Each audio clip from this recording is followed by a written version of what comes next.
Hello everyone, এখন কি বলবো, এখন বাজে হচ্ছে গুড আফটারনুনই বলি। হ্যাঁ, 1:15 বাজে। তো আজকে আমাদের বাড়িতে গেস্ট এসছে। আমি আজকে অনেক সকাল সকাল উঠেছি। এই যে গেস্ট বসে আছে, আরও গেস্ট আছে এই যে। আর এরা আবার এই যে সানটান করে এখন দুজনে একই জামা কাপড় পরেছে, শুধু প্যান্টটা আলাদা, উপরে জামাটা এক। দেখি এদিকে ঠিক করে তাকা। এই তুই কোথায় এসছিস? কার বাড়িতে এসছিস? আমি মোনালিতা আন্টির বাড়িতে। তাই? কে রে সেটা?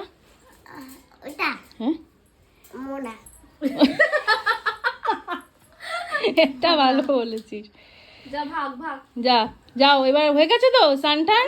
এবার আমি স্নান করব, করে মায়ের বাড়ি যাব, ওখানে হচ্ছে খাওয়া দাওয়া করব। আমার দড়ি খুলে গেছে। দড়ি খুলে গেছে? কপাল। আমি এখানে রান্না করেছি হচ্ছে যে চিকেন, ধনিয়া চিকেন করেছি, আর বাকি রান্না হচ্ছে মা করেছে ওই বাড়িতে।